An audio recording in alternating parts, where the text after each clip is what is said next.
lot of information on your character sheet, including a lot of numbers.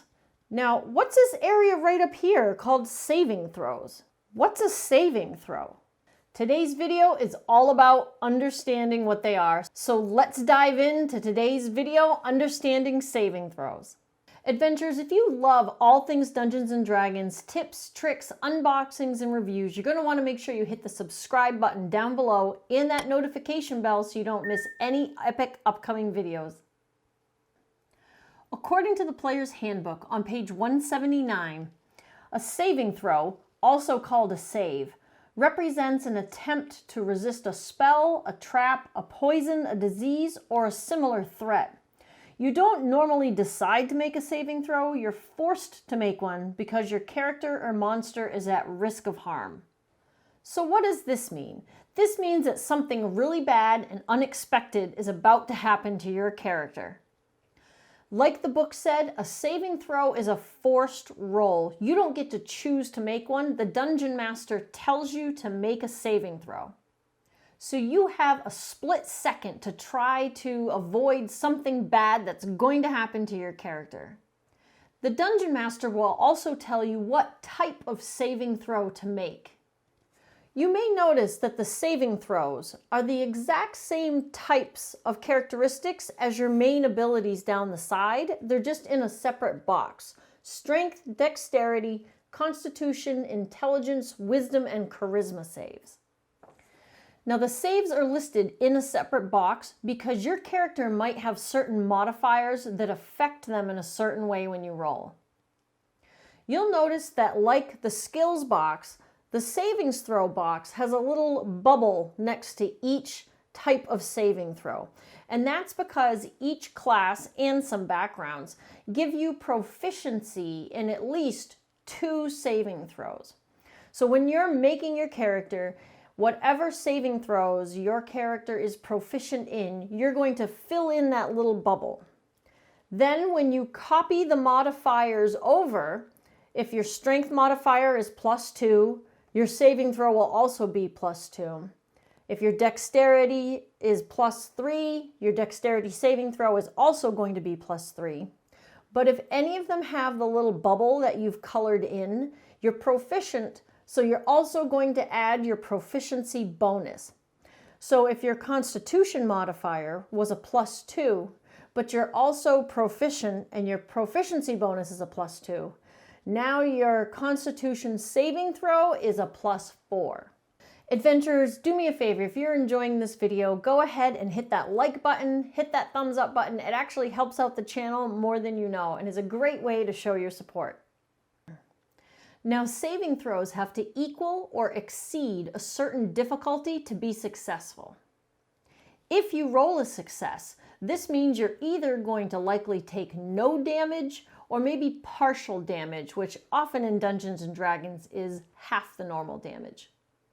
Now, this difficulty is a number that you have to either tie or beat to be successful, and it's called a difficulty class, or a DC for short. Now, if you're running a published adventure, the book will tell you what the save DC is for what's happening.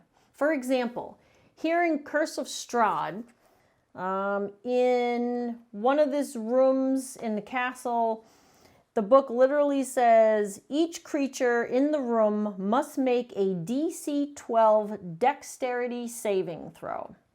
So you're going to look at your dexterity saving throw, roll a d20, add that modifier, and you need to have a total that's 12 or higher to succeed. It goes on to say players will take 22 fire damage on a failed save or half as much on a successful one. Now, if you're writing and running your own homebrewed campaign, page 238 of the Dungeon Master's Guide has a couple tables for figuring out saving throws. There's a table for the type of saving throw you might want to have the characters make, and a table of the different difficulty classes. Basically, a DC 5 is something that's super easy, 10 is easy, 15 is moderate, 20 is hard, 25 is very hard, and a DC as high as 30 is a task that's nearly impossible. Now don't forget, you can also use your inspiration on a saving throw. This is going to allow you to have advantage on the saving throw, so you can roll 2 d20s and take the higher roll so you have a better chance of succeeding. Now you may remember one of the things I said a saving throw was used for was to often try to resist the effects of a spell. So if your character can cast spells that can harm opponents, then you can force an enemy to roll a saving throw to resist some of the damage or all of the damage from your spell. Now the spell will state what type of saving throw is needed, but the save DC depends on your character. For example, let's take the ever-popular Fireball spell. Fireball says that each creature in a 20-foot radius sphere centered on a point must make a dexterity saving throw. The target takes 8d6 fire damage on a failed save or half as much on a successful one. But how do you determine what the spell save DC is when you're the one casting the spell? Your spell save DC is going to be recorded on your character sheet, and this is how it's calculated. You take the number 8, add your proficiency bonus, and a certain modifier depending on the spellcaster you are. Bards, paladins, sorcerers, and warlocks add their charisma bonus. Clerics, druids, monks, and rangers add their wisdom bonus. The Eldritch Knight fighter, the arcane trickster rogue, and wizards add their intelligence bonus. Now this means as your characters level up and this modifier gets higher and your proficiency bonus gets better, your spell save DC is going to get higher and higher, making it harder for enemies to resist your spell. Let me know in the comments down below if this was helpful for understanding saving throws, and let me know if you have any more questions regarding them.